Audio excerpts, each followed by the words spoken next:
কংগ্রেসকে ভোট দিয়ে লাভ নেই, জয়ী হবার পর ফের বিজেপিতে আসবে। কংগ্রেসের একজন প্রার্থী ছাড়া বাকি সবাইকে বিজেপিতে নিয়ে আসতে পারবো।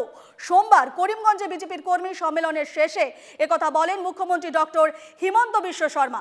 মুখ্যমন্ত্রীর আগমনকে কেন্দ্র করে করিমগঞ্জে তুমুল উৎসাহ দেখা গেছে বিজেপি কর্মীদের মধ্যে। কংগ্রেসকে ভোট দিয়ে লাভ নেই, জয়ী হবার পর ফের বিজেপিতে আসবে, এমনটাই মন্তব্য করেছেন করিমগঞ্জে এসে মুখ্যমন্ত্রী ডক্টর হিমন্ত বিশ্ব শর্মা। কংগ্রেসের একজন প্রার্থী ছাড়া বাকি সবাইকেই বিজেপিতে নিয়ে আসতে পারবো, এমনটাই মন্তব্য করেছেন মুখ্যমন্ত্রী ডক্টর হিমন্ত বিশ্ব শর্মা। আমাদের সঙ্গে এই মুহূর্তে সরাসরি রয়েছেন আমাদের প্রতিনিধি মিষ্টু দত্ত। করিমগঞ্জে এসে মুখ্যমন্ত্রী বলেছেন যে জয়ী হওয়ার পর কংগ্রেসকে ভোট না দিতে এবং জয়ী হওয়ার পর সবাই কিন্তু বিজেপিতে আসবে, তবে একজন ছাড়া।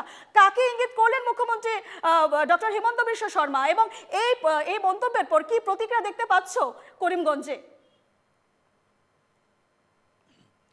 নিশ্চয়ই রূপা, এই মুহূর্তে আমরা বলতে পারি যে 24 লোকসভা নির্বাচনে যে রণডঙ্কা, সেই রণডঙ্কা বরাক উপত্যকা থেকেই আজ বাজালেন মুখ্যমন্ত্রী হিমন্ত বিশ্ব শর্মা। আর আজকে 24 নির্বাচন উপলক্ষে করিমগঞ্জ শহরে দুটা আসলে কর্মী সম্মেলনের আয়োজন করা হয়েছিল। একটা ছিল জেলা গ্রন্থাগার প্রেক্ষাগৃহে, যে জেলা গ্রন্থাগার প্রেক্ষাগৃহে আসলে বিজেপির যারা দলীয় নেতৃবৃন্দ আছেন তাদের সমান্তরালভাবে একদম তৃণমূল পর্যায়ের যারা কর্মী রয়েছেন সেই কর্মীদের সাথেও তিনি মত বিনিময় করেন, বা উনি নিজে ভাষণ প্রসঙ্গে উল্লেখ করেন যে কীভাবে আসলে 24 নির্বাচনে করিমগঞ্জ লোকসভা সমষ্টিতে কৃপানাথ মাল্লাকে জয়ী করানো যায় সেই বিষয়ে রণকৌশল তৈরি করা হয়েছে। তারপর মুখ্যমন্ত্রী স্থানীয় শহরের চন্দন হোটেলে এক প্রকার রুদ্ধদ্বার বৈঠকে সেখানে মিলিত হওয়া দেখা গিয়েছে। বিশেষ করে বিজেপির যারা বরিষ্ঠ যারা রয়েছেন নেতৃবৃন্দ তাদের সঙ্গে উনি বৈঠক করেছেন। তৎসঙ্গে আমরা একটা জিনিস আরও দেখতে পেয়েছি, আমরা লক্ষ্য করেছি যে সেখানে সদ্য আসলে অর্থাৎ দক্ষিণ করিমগঞ্জের বিধায়ক সিদ্দিক আহমেদ উপস্থিত ছিলেন কমলাক্ষ দেবপুর কায়স্থ, যে কমলাক্ষ দেবপুর কায়স্থ কিছুদিন পূর্বে বিজেপিকে বা সরকার পক্ষকে সমর্থন করেছেন, তারাও কিন্তু উপস্থিত ছিলেন। আমরা প্রশ্ন করেছিলাম বিজেপির একজন বিধায়ককে যে যেহেতু এটা ছিল দলের আসলে কর্মী সম্মেলন, সেখানে অন্য দলের দুই বিধায়ক বা বলেন কমলাক্ষ দেবপুর কায়স্থ বা সিদ্দিক আহমেদ আসলে এখানে কি করছেন, তখন একজন বিধায়ক উল্লেখ করেছিলেন যে এই দল সবার দল, এখানে যে কোনো কেউ আসতে পারে।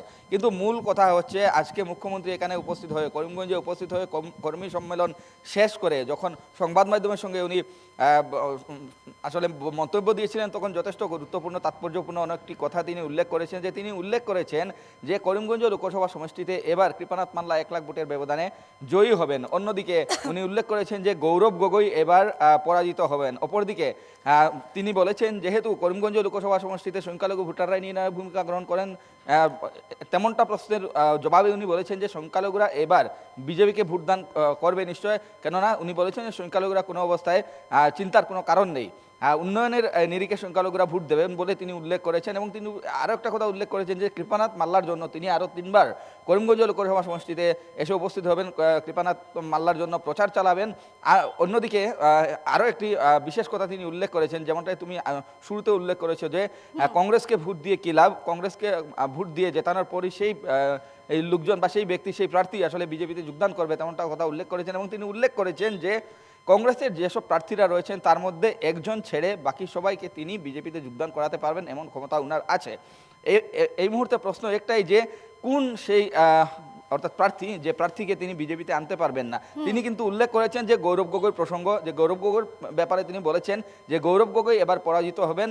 আর সংবাদ মাধ্যমের প্রশ্নের উত্তরে হিমন্ত বিশ্ব শর্মা উল্লেখ করেছেন যে এবার সবচেয়ে বেশি ভোটের ব্যবধানে যে প্রার্থী জয়ী হবেন তিনি হবেন গৌহাটির লোকসভা সমষ্টির যিনি প্রার্থী অর্থাৎ বিজুলি কলিতা, উনি আসলে সবচেয়ে বেশি ব্যবধানে উনি এবার জয়ী হবেন। অন্যদিকে মুখ্যমন্ত্রী এই অর্থাৎ জেলা গ্রন্থাগার প্রেক্ষাগৃহর যে কর্মী সম্মেলনী, সেই কর্মী সম্মেলনী শেষ করে শহরে চন্দন হোটেলে গিয়ে উপস্থিত হয়েছিলেন এবং সেখানে কয়েক ঘন্টা রুদ্ধদ্বার বৈঠকে মিলিত হয়েছিলেন। এবং সেই বিশেষ করে রুদ্ধদ্বার বৈঠক এই কারণেই বলছি, কারণ এই যে সভা অনুষ্ঠিত হয়েছিল সেখানে অন্য কাউকে প্রবেশ করতে দেওয়া হয়নি, অর্থাৎ চন্দন হোটেলের ভিতরেই আসলে কৃপানাথ মাল্লাকে কীভাবে জয়ী করানো যায় তার যে রণকৌশল, মূল যে রণকৌশল, সেই রণকৌশল তৈরি করা হয়েছিল সেটা এই মুহূর্তে আমরা বলতে পারি। কেননা সেখানে আমরা দেখতে পেয়েছিলাম কমলাক্ষ দেবপুর কায়স্থকে সেখানে সেখানে আমরা দেখতে পেয়েছিলাম সিদ্দিক আহমেদকে, এমনকি সিদ্দিক আহমেদ এবং কমলাক্ষদের অনেক সমর্থকরাই কিন্তু আজকে মুখ্যমন্ত্রীর সাথে দেখা করেছেন। এমনকি আমরা সংখ্যালঘু অনেক লোকেদেরকে দেখেছি যারা হোটেলের বাইরে দীর্ঘ লাইন দিয়েছিলেন। আর বিশেষ করে যেহেতু 24-এর নির্বাচন সমাগত এবং যদি কৃপানাথ মাল্লা, যেহেতু কৃপানাথ মাল্লার প্রসঙ্গ আমি আবারও উল্লেখ করতে চাইছি, কেননা কৃপানাথ মাল্লা আর প্রার্থিত্ব নিয়ে যথেষ্ট বিতর্ক ছিল। ওনাকে অবশেষে প্রার্থী করিমগঞ্জে এসে তিনি যে বার্তা দিলেন যে কংগ্রেসকে ভোট দিয়ে লাভ নেই, এবং এই ধরনের মন্তব্য তিনি করেছেন এবং বিজেপিতেই যোগদান করবে অবশেষে, সেই দলের প্রার্থী হোক বা যে কোনো দলের প্রার্থী হোক। তুমি যেমনটা বললে যে প্রার্থী, যার কথা তিনি বলেছেন আকারে ইঙ্গিতে যে গৌরব গগৈ, তাকে আনা যাবে না বিজেপিতে, সেক্ষেত্রে রাজনৈতিক মহলে কি ধরনের প্রতিক্রিয়া সৃষ্টি হতে পারে এবং সবাই যদি বিজেপিতে এসে যায় সেক্ষেত্রে করিমগঞ্জবাসীর জন্য তিনি কি বার্তা দিলেন? আগামী লোকসভা নির্বাচনে করিমগঞ্জবাসী যদি বিজেপিকে নিয়ে আসে তাহলে কি ধরনের ফল পাবে বা কি ধরনের তাদের বেনিফিট হবে, কি বলছেন মুখ্যমন্ত্রী, কি বার্তা দিয়েছেন সেক্ষেত্রে? নিশ্চয়ই এই মুহূর্তে মুখ্যমন্ত্রী, আমি প্রথমেই বলেছিলাম যে মুখ্যমন্ত্রী এসে এক প্রকার সদম্ভে ঘোষণা করেছিলেন যে করিমগঞ্জ লোকসভা সমষ্টিতে কৃপানাথ মাল্লা এবার 1 লাখ ভোটের ব্যবধানে তিনি জয়ী হবেন। অর্থাৎ তিনি এক প্রকার করিমগঞ্জ থেকেই রণডঙ্কা বাজিয়েছেন। এবং আমরা আরও একটা জিনিস পরিলক্ষিত করতে পেরেছি যে মুখ্যমন্ত্রী আজকের উপস্থিতি এক প্রকার যে বলা যায় যে বাগে ছাগে এক ঘাটের জল খাওয়া, তেমনটাই আমরা দেখতে পেলাম। মুখ্যমন্ত্রী যেমনটাই বলেন, সবসময় বলে থাকেন যে অসমে বিরোধী নেই, বিরোধী শূন্য অসম। আসলে যে দলেরই যিনি না হন কেন, যে দলেরই কোনো নেতা বা নেতৃত্ব না হন কেন, উনার একটি কথায় সেই সব কিছু পাল্টে যেতে পারে, তেমনটাই কিন্তু অনেক সময় মুখ্যমন্ত্রী আনুষ্ঠানিকভাবে বলে থাকেন। কিন্তু আজকেও আমরা দেখতে পেলাম যে এমনটাই কথা তিনি উল্লেখ করেছেন।